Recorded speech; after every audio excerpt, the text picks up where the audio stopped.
Good morning বন্ধুরা। দেখো সকাল সকাল আমার শ্বশুরমশাই বাজার থেকে কি পাঠিয়েছে। ও বাবা, ভয় পাচ্ছে আমাকে দেখে। এই যে একটা, এ ভয় পাচ্ছে না, বাহ এ সুন্দর। তুমি কালুয়া, তুমি হালুয়া, তুমি লালুয়া, তুমি ধুলুয়া। তো দেখো এগুলো বাবা বাজার থেকে পাঠালো। এগুলো বোধহয় যত সম্ভব পোষার জন্য পাঠিয়েছে, কারণ এগুলো খুবই ছোট, একটু একটু। তো এগুলো নিশ্চয়ই খাওয়ার জন্য না। তো এর আগে কোনোদিন মুরগি পুষিনি আমরা, এই ফার্স্ট টাইম এর জন্য। দেখো সকাল সকাল আমার সমস্ত কাজকর্ম হয়ে গেছে। তারপরে মেয়েকে স্কুলে পাঠিয়ে টাঠিয়ে দিয়ে নিজে একটু মাংস দিয়ে, একটু মুড়ি আর একটু ভাত দিয়ে খেয়ে নিলাম। এখন আমি ফ্রি। তো এই যে এদেরকে এখন বাঁধবো আমি। ভয় পাচ্ছে, দেখো ভয়তে কাঁপছে। তো এদেরকে আমি এখন দড়ি দিয়ে বেঁধে বাড়িতেই কয়েকদিনের জন্য রাখবো, ছাড়বো না। কারণ এরা অচেনা জায়গায় আসছে, বাড়িটাকে ভালো করে চিনুক। না চিনলে এরা চলে যাবে। তো এদেরকে ভালো করে বেঁধে রেখে, মানে পায়ে দড়ি দিয়ে খুঁটা না কি বলে ওগুলো পুঁতে, তারপরে এই উঠান দিয়ে রেখে ছেড়ে খাওয়াবো। তো তোমাদেরকে দেখাচ্ছি এদের ব্যবস্থাটা করে, ঠিক আছে? দেখতে থাকো। তারপরে কিন্তু ওদেরকে আমি দড়ি দিয়ে বেঁধে দিয়েছি, দেখতেই পাচ্ছ তোমরা। ওদেরকে দুদিকে দুটো দড়ি দিয়ে বেঁধে দিয়েছি দুজনকে। আর এখানে পেঁচিয়েও গেছে গাছের মধ্যে। যাই হোক, এখানে ওদেরকে পাকা ঘরের মধ্যে কিন্তু রেখে দিলাম। আর এই লাল মুরগিটা যা অত্যাচার করালো আজকে, মানে ওকে মানে বাঁধতে গিয়ে ও একটু ছুটে গেছিলো। ছুটতে তো গেছিলো, ও পুরো গ্রামটা মনে হয় ঘুরে বেরিয়েছে। আমাদের বাড়ির পিছনে একটা বাড়ি আছে, ওদের পাঁচিলে গিয়ে উঠেছে। উঠে গিয়ে উড়ে উড়ে বেড়াচ্ছে, নামছে আর না। পুকুরের পাড় দিয়ে এদিক দিয়ে ওদিক দিয়ে ওকে ধরতে গিয়ে পড়েও গেছিলাম। যেহেতু এটা নতুন মুরগি, অবশ্যই অনেকটা কষ্ট হয়েছে ধরতে। তারপর দেখো তোমাদেরকে আমাদের সবজিগুলো একটু দেখাই, না দেখালেই নয়। এতটা টেস্টি, এতটা। আর আমাদের বাড়ি মানে অনেক রকমই সবজি আছে। দেখো এখানে কুমড়োর ডগা, মানে কুমড়োও হবে। আর এটা হচ্ছে পুঁই শাক, কত মোটা মোটা পুঁই শাকগুলো দেখতে পাচ্ছ। আবার চাল কুমড়া আছে। তো যাই হোক, আবার পেয়ারা গাছ আছে আমাদের বাড়ি। আজকে কত রকমের ফলের গাছ আছে সেটাই তোমাদেরকে একটু দেখানোর চেষ্টা করব। তারপর কিন্তু আমি ওখান থেকে চলে আসলাম বাগানে। আর আমি খুব নোংরা অবস্থায় ছিলাম, মানে পড়ে গেছিলাম যেহেতু, তাই নাইটিতে একটু নোংরা টোংরা ভরেছে আর এদিক ওদিক দিয়ে ঘুরে বেরিয়েছি। সেই জন্য আমি একবারে বাগানে চলে আসলাম। বাগানে আসলাম, অনেক দিন কটা লেবু উঠানো হয় না, সেই জন্য কটা লেবু উঠাবো। আর লেবুগুলো পড়ে পড়ে নষ্ট হচ্ছে, তাই ভাবলাম সবাইকে একটু লেবু উঠিয়ে সবাইকে কটা কটা করে দিয়ে দেই, তাহলে সবাই একটু খেতে পারবে। খালি খালি নষ্ট করে কী লাভ, তাই না? তো যাই হোক, তারপরে কিন্তু আমি লেবু উঠাচ্ছি। দেখো কত বড় বড় সাইজ, এক একটা ইয়া মোবাইলে লাগছে ছোট ঠিকই, কিন্তু এগুলো ছোট না মোটেও। এগুলো অনেকটা বড় বড় লেবু। আর এমন এক একটা আছে বিশাল বিশাল সাইজ। আর আমাদের সমস্ত রকম ফলের গাছই কম বেশি টুকটাক আছে, কয়েকটা গাছ শুধু নেই। তো যাই হোক, তোমাদের সঙ্গে কথা বলতে বলতে আমি কিন্তু লেবু গাছের নিচে ঢুকে যাচ্ছি, কারণ লেবু পারবো আর যেগুলো নিচে পড়বে সেগুলো টেনে টেনে নিয়ে আসবো লগিটা দিয়ে। সেই জন্য কিন্তু আমি লেবু গাছের নিচে ঢুকে গেছি। আর লেবু গাছের নিচে না ঢুকলে কি করে লেবু পারবো? লেবু গাছের নিচে ঢুকে নিয়েই কিন্তু লেবু পারতে হবে। আর ওপরেরগুলো পারবো না। ওপরেরগুলো কেন পারবো না? তার কারণ ওপরেরগুলো অত সহজে নষ্ট হবে না, আর নিচের যেগুলো আছে সেগুলো অনেক সময় নষ্ট হয়ে যায়, মাটিতে থেকে যায় ভারের জন্য। তো এই যে দেখো এক একটা সাইজ, আর পেকে গেছে কিন্তু লেবুগুলো। এগুলো আমি পেড়ে আনলাম। তারপর বাবাও বাগানে এসেছে আমার পিছে পিছে কাঁঠাল পাড়তে। আমাদের গাছে 3টে কাঁঠাল ছিল। গাছটা তো দেখছো এই লিকলিকা, আর তার মধ্যে কাঁঠাল হয়েছে, দেখেছো কত বড়। বলে না যে মানে এই গাছটার হচ্ছে কোল ভালো। যাই হোক, এ চিকন হতে পারে, কিন্তু এর গাছের ফলগুলো তাই বড় বড়। আর ভিতরের কোষগুলোও কিন্তু অনেকটা বড়। তবে কাঁঠালগুলো খুব একটা জাতের নয়, একটু বেজাতি বলতে পারো। তো যাই হোক, তারপরে আমি আর আমার বাবা, মানে আমার শ্বশুরমশাই পেরে নিচ্ছি। পাড়তে গিয়ে একটা পড়েও গেল ঠাস করে ছিঁড়ে নিয়ে। তো যাই হোক, তারপর আরেকটা আছে, দড়ি দিয়ে যে নামাচ্ছি। প্রথমে যেটা পেরেছি সেটা কিন্তু আমি ধরেছিলাম, বাবা কাটলো, কাটার পর আমি ধরলাম। আর এটা দড়ি দিয়ে, কারণ একটু উঁচুতে আমি ধরতে পারবো না, সেই জন্য দুটো একসঙ্গে ছিল, সেই জন্য কিন্তু এই করা। আর এটা পড়ে গেছে, এটা কিন্তু কোথাও একটুকু ফাটেনি। ফাটেনি, ভাগ্যিস মানে ফাটেনি। ফাটলে এই কাঁঠালটাই নষ্ট হতো। নষ্ট হতো না, তরকারি খেয়ে নিতে হতো। যাই হোক, তারপর আমি বাগানের থেকে অনেক লেবু ছিঁড়লাম। অনেক লেবু ছিঁড়ে নিয়ে এখন কিন্তু যাচ্ছি বাড়িতে। এগুলো সব পরিষ্কার করে ধুয়ে টুয়ে তারপরে দেবো। তো তারপর আমি এখানে পেয়ারা, আমাদের গাছে তোমাদেরকে দেখালাম পেয়ারা গাছটা। এই যে পেয়ারাগুলো পারলাম, আমি একটা কেরি ঠোঙার মধ্যে বেঁধে রেখেছিলাম। তো তাই জন্য পেয়ারাগুলো ভালো আছে। আর আমাদের বাড়ি কোনো ফলের অভাব নেই। এই দেখো সিঙ্গাপুরি কলা, অনেকে সাগর কলাও বলে। তো দেখতে পাচ্ছ সেই কলাও আছে। আবার এখানে কাঁঠাল আছে। আবার কিন্তু মানিক কলাও জাগ দেয়া আছে, মানে কার্বেট দিয়ে দেয়া আছে, ওগুলো দোকানে নিয়ে যায়। এই যে এখানে কটা কলা আছে। আর এই যে পেয়ারা। কম বেশি তোমাদেরকে অনেক ফল দেখালাম। এদিকে আমি লেবুগুলো ধুয়ে ধুয়ে পরিষ্কার করে রেখে দিয়েছি। এই লেবুগুলো আমি সবাইকে দেবো একটু একটু, মানে 4-5টা করে এক একজনকে দেবো, অনেক বড় বড়। তারপরে আমি স্নান টান করে নিয়েছি, স্নান টান করে এখন আমি আমার কাজ, যেটা আমার কাজ তোমরা দেখতে ভীষণ ভালোবাসো, গায়ে ছেঁকা। তো দুধ দোয়াতে যাব আমি এখন গরুর। তো আমি কিন্তু সকালবেলা একটু খেয়ে নিয়েছিলাম, বললাম তোমাদেরকে যে মাংস দিয়ে মুড়ি দিয়ে খেয়েছিলাম একটু ভাত দিয়ে, সেই জন্য খাওয়ার কোনো চিন্তা নেই। তো সোজা আমি চলে যাচ্ছি এখন গায়ে দোয়াতে। আর এই যে আমাদের এই দুষ্টুটা এতটাই দুষ্টু হয়েছে, মানে ছেলে গরু তো দুষ্টু হবেই, সেটা জানা কথা, কিন্তু একে যখনই আমি খুলতে আসি এ আমার কাছে এগিয়ে আসে, কখনোই আমাকে দড়িটা খুলতে দেয় না। আর এত লাফালাফি করে, এত টানাটানি করে যে খুলতেই পারি না। আর অন্য সময় তো তোমাদেরকে মোবাইলটা স্ট্রে করে দেখাই, তাই আজকে আমি একটু মোবাইল দিয়ে দেখাচ্ছি একে খোলার জন্য আমার কতটা কষ্ট করতে হয়। তবে দেখো টানাটানি করছে, খুলতেই পারছি না। তারপর কিন্তু আমি একে রীতিমতো এর সঙ্গে কিছুক্ষণ ধস্তাধস্তি করে একে খুললাম। খোলার পর এই যে আমি এখন একে দুধ খাওয়াচ্ছি। দুধ একটু খাইয়ে নেব, তাহলে ওর মা দুধটা ছাড়বে। তোমরা সেটা অনেকেই জানো, আবার অনেকেই জানো না। তো যারা জানো না তারা জেনে নাও যে ওকে দিয়ে একটু খাওয়ালে দুধটা ওর মা ছাড়বে। তার আগে কিন্তু দুধ ছাড়ে না, কারণ বাচ্চার জন্য দুধটা ছাড়ে, সেই দুধটা আমরা নিয়ে নিই। তো আমি সেই রীতিমতো আমার রেগুলার কাজ যেটা, আমি সেটাই করতে শুরু করে দিচ্ছি। তোমরা এত ভালোবাসা দিয়েছো, তোমরা এত ভীষণভাবে এই ভিডিওটা দেখতে পছন্দ করো যে বারবার তোমাদের জন্য না নিয়ে এসে পারি না। আর যেহেতু আমার ক্যামেরাম্যান নেই, সেই জন্য আমার একটু অসুবিধাই হয়। তো যাই হোক, তারপরে ওর পাটা সরিয়ে আমি কিন্তু ক্যামেরাটা সেট করে দিয়েছি এক সাইডে। আর যেহেতু আমি গোয়ালের মধ্যে দোয়াই, সেহেতু আমার একটু মানে ক্যামেরাটা খারাপই হয়।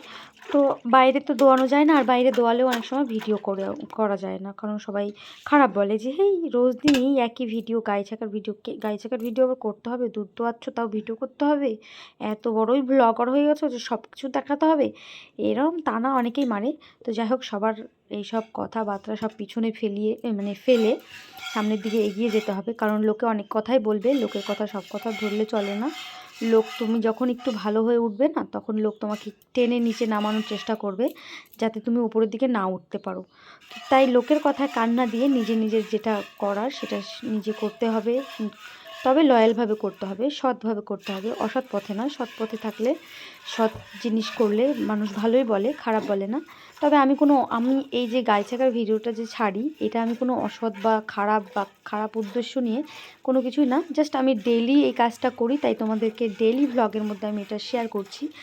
আর অনেকে এমনি দেখতে পছন্দ করে, আর আমি রোজ দিন তো ভিডিও কিছু না কিছু দিতে হয়, সেই কারণে কিন্তু আমি এই ভিডিওটা অনেক সময় দিয়ে দিই, কারণ আমাকে বেশি ঝামেলা করতে হয় না, আমাকে বেশি এডিট করতে হয় না, আমি অল্প এডিটে আমি ছেড়ে দিতে পারি। আর একটা ভ্লগ ভিডিও যখন আমি করব না, তখন আমাকে অনেক খাটতে হয় একটা ভিডিওর পিছনে। তোমরা দেখলে আমি যে মুরগি থেকে শুরু করলাম, তারপরে মুরগি ধরে নিয়ে আসা, এগুলো যদি সমস্ত দেখাই তাহলে অনেকটাই বড় হয়ে যায়, তাই সব কিছু দেখানোও সম্ভব না, আর সবসময় ভিডিও করার কথাও মনে থাকে না। তবে পাট করে যেটুকুনি ভিডিও করি সেটুকুনি তোমাদের সামনে চেষ্টা করি খুব ভালোভাবে ভয়েস দিয়ে ছাড়ার, তোমাদেরকে বুঝিয়ে দেওয়ার যে আমি এটা করলাম ওটা করলাম, সেটাই। তবে অনেকেই বলে এগুলো ফালতু ভিডিও, এগুলো করে কি লাভ, এগুলো করে কোনো লাভ নেই। তবে আমি বলবো, যদি কষ্ট করা যায় তাহলে ভগবান একদিন ঠিক কেষ্টটা দিয়েই দেয়। তো আমিও সেরকম অনেকটা যন্ত্রণা, অনেকটা দিন যাওয়ার পর, অনেক মানুষের অনেক কথা শোনার পর আমার হাতে কিন্তু গুগল অ্যাডসেন্স কার্ডটা আমি পেয়েছি। এটা কিন্তু গুগল অ্যাডসেন্স কার্ডটা কিন্তু আমি এমনি পাইনি, আমি ধৈর্য সহ্য করেছিলাম। আমি তবুও অনেক সময় ধৈর্য হারিয়ে যায়, অনেক সময় ভিডিও ছাড়তে পারি না, অনেক এনার্জি লো হয়ে যায়। তার মাঝখানে আমার অপারেশন হলো, এখন তো আরোই এনার্জিটা লো হয়ে গেছে। যাই হোক, প্রথম কয়েকদিন ভালোই ছিলাম, তারপরে কিন্তু এখন একটু শরীরটা দুর্বল হয়ে গেছে। দেখো, এত কিছু করে সংসারের কাজ করে, মেয়েকে স্কুলে পাঠিয়ে, মেয়েকে পড়িয়ে, মেয়েকে খাইয়ে লিখিয়ে স্নান করিয়ে, আমার মেয়ে কিন্তু কিছুই পারে না এখনও সেরকমভাবে, বড়ই হয়েছে শুধু, কিন্তু সেরকমভাবে নিজে হাতে কিছুই করতে পারে না, এখনও খাইয়ে দিতে হয়, খাইয়ে না দিলে ভাত খায় না। তো এগুলো করেও আমি যে ভিডিওটা করছি, এইটুকুনই অনেকটাই কষ্টের বিষয়। তো সেই কষ্টটা আমি সেরকমভাবে মনে করি না। যদি তোমরা দেখো, তোমরা যদি ভিউ হয়, তোমরা যদি আমাকে কমেন্ট করো ভালো, সেই কষ্টটা কিন্তু আমি ভুলে যাই। তবে যদি ভিউ না হয় তাহলে কিন্তু কষ্টটা কষ্টই মনে হয়। তার কারণ এত কষ্ট করে একটা ভিডিও বানিয়ে যদি তোমরা না দেখো, না রেসপন্স করো, না যদি আমাকে সাপোর্ট করো, না আমার ভিডিওগুলো দেখো, না কমেন্ট করো, তাহলে খারাপ তো অবশ্যই লাগবে। দেখো, একটা ভিডিও করা চারটাখানি ব্যাপার না, আমি রেগুলার টুকটাক টুকটাক করে এটা ওটা আবার রিলস ভিডিও ছাড়া সময় মতো। আমাদের এখানে প্রচণ্ড পরিমাণে নেটের প্রবলেম হয়, সেই নেটগুলো মানে ইন্টারনেটটা মানে ফেস করা মানে কি বলবো, ঘুরেই যাচ্ছে, কোনো থামাথামির সিন নেই। তো এই জন্য ভীষণভাবে আরও বেশি খারাপ লাগে ভিডিও আপলোড করতে। আমি যদি ভিডিওটা সকালে বসাই, সেই ভিডিওটা আমার আপলোড হতে সন্ধ্যা হয়ে যায়, তাহলে এতটাই স্লো আমাদের নেট। তাহলে এগুলোর মধ্যে থেকেও আমি ভিডিও এত কষ্ট করেও ছাড়ছি, তাহলে তোমাদের তো একটু সাপোর্ট করা দরকার, তাই না বলো? তাই তোমাদের সাপোর্ট অবশ্যই আমি চাই যে তোমরা আমাকে সাপোর্ট করো, আমার পাশে থেকো। আর যেহেতু অ্যাডসেন্স কার্ডটা চলে এসেছে, মানে পিন কোডটা গুগল থেকে, তো সেই জন্য একটু খুশিও লাগছে, আবার খারাপও লাগছে। ভিউ না হলে কি করে ডলার ঢুকবে, আর ডলার না ঢুকলে কি করে তুলবো? তাই তোমাদের কাছে আশা রাখছি যে তোমরা আমার ভিডিওগুলো রেগুলারই দেখবে। আমি রেগুলার ভিডিও ছাড়লে রেগুলার তোমরা দেখবে। তো আমি আমার মনে কিন্তু গায়ে ছেঁকেই যাচ্ছি। তোমরা বুঝতেই পারছো যে আমি এদিক ওদিক তাকিয়ে গায়ে ছেঁকি, কারণ আমার রোজ দিন এই কাজটা করতে করতে না অভ্যাস হয়ে গেছে, হাতেও চলে এসছে আমার, যে তাকিয়ে থেকেই আমার দুধটা দোয়াতে হবে, বের করতে হবে, সেরকমটা নয়। আমি চোখ বন্ধ করেও কিন্তু আমি দোয়াতে পারবো, আমার কোনো রকম প্রবলেম হবে না, আর দুধটা ঠিক বালতিতেই পড়বে, এমন একটা অভ্যাসে দাঁড়িয়ে গেছে। এই কাজটা আমি আজ থেকে করছি না, বিগত 5, 6, 7 বছর হয়ে গেল এই কাজটা, না 6 বছর হয়ে গেল এই কাজটা করা। তো 6 বছর হয়নি, 5.5 বছর হয়েছে এই কাজটা করা। তো কাজের তো একটা অভিজ্ঞতা থাকবেই, তাই না? সেই জন্য একটা অভিজ্ঞতায় দাঁড়িয়ে গেছে যে আমি এটা কোনো রকমভাবে না দেখেই আমি দোয়াতে পারবো। তারপর মোবাইলটা আমি একটু দূরে সেট করলাম। তোমরা অনেক সময় কাছের থেকে দেখেছো ভিডিও, কিন্তু দূরের থেকে দেখোনি, সেজন্য মোবাইলটা একটু দূরে রেখে আসলাম। দেখো বাছুরটা ছেড়ে দুধ খাওয়াচ্ছি প্লাস মোবাইলটা রাখছি, এগুলো কিন্তু ভীষণই একটা খাটনির ব্যাপার।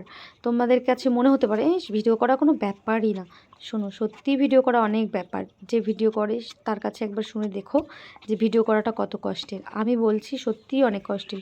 যদি অতটাই ইজি হতো না, তাহলে ঘরে ঘরে সবাই ইনকাম করতে পারতো, ঘরে ঘরে সবাই অনেক বড়লোক হয়ে যেতে পারতো। শোনো অতটাও সহজ বিষয় না। আবার এই যে বসে থেকে এডিট করা, আর এই যে আমি যে পুরো 16 মিনিট তোমাদের সঙ্গে বকছি, এই যে বকাটা, এটা গুছিয়ে বকতে হবে। আমি জানি আমি গুছিয়ে বকতে পারি না, মানে বোকা বলছি কেন, গুছিয়ে কথা বলতে পারি না, তবু যেইটুকুনি পারছি মানে শিখছি, চেষ্টা করছি যেন ভালো হয়, সবথেকে বেস্টটা দেওয়ার। যাই হোক, দুধ দুইয়ে চলে এসেছি, আর এসে আমি দেখছি আমার এই যে পুকলুগুলো চলে এসেছে, টুইটুইগুলো বড় হয়ে গেছে, এখন এদেরকে হাঁস বলাই চলে। তো এদেরকে ডাকলাম আমি, এরা আবার আমার কাছে চলে আসলো। এদেরকে ডাকলে এরা প্যাক করে আমার কাছে ছুটতে চলে আসে, কারণ জানে আমি মালিক, আমি খাওয়া দেবো ওদেরকে, আমি খাওয়াই ওদেরকে, ওদের ঘর পরিষ্কার করি, ওদেরকে ওষুধপত্র খাওয়াই, ওদের কিছু হলে আমি ওদের যত্ন করি, তাই ওরা আমাকে ভালোভাবেই চেনে, আর আমাকে মোটেও ভয় পায় না। তারপরে ওদেরকে খেতে দিয়ে আমি কিন্তু তাড়িয়ে দিয়েছিলাম। তারপরে এখানে বসে সবাই মিলে লেবু মাখা খাচ্ছি। তো লেবু মাখার এখানে এতটাই মানে সবাই মিলে মজা করে খাচ্ছি যে কি বলবো। আর এই লেবু মাখাটা আরও টেস্টি হয় এর মধ্যে যখন আমি একটু জল জিরে দিয়ে খাই, জল জিরে আর চিনি এইগুলো যদি দিয়ে খাওয়া যায় না, উফ কী যে টেস্ট লাগে তার কি বলবো। মুখে দিতেই মনে হয় যে জিভে জল চলে আসে, মানে মাখতে মনে হচ্ছে জিভ থেকে জল টপ টপ করে পড়ে যাবে। এইভাবেই কিন্তু আমার সেই দিনটা চলে গেছিলো। উফ, একটা মুখে দিচ্ছি, যেমন টেস্টি লাগছিলো তেমন টকও লাগছিলো। আর আমার অপারেশন করার পর কিন্তু এই ফার্স্ট টাইমের জন্য আমি লেবু খাচ্ছি, টক খাচ্ছি। এর আগে বোধহয় আমের আচার খেয়েছিলাম। যাই হোক, লেবু মাখাটা কতটা টেস্টি লাগছে দেখতে, তোমরা একটু জাস্ট দেখো, না দেখলে ধারণা করতে পারবে না। আর আমার ভয়েসটা একটু শোনো, আশেপাশে সবাই আছে, সবাই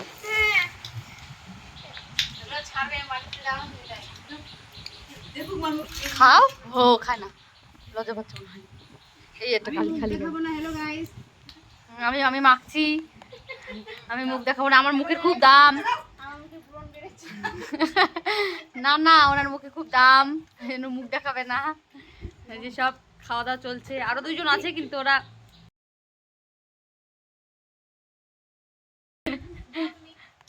এই জন্য।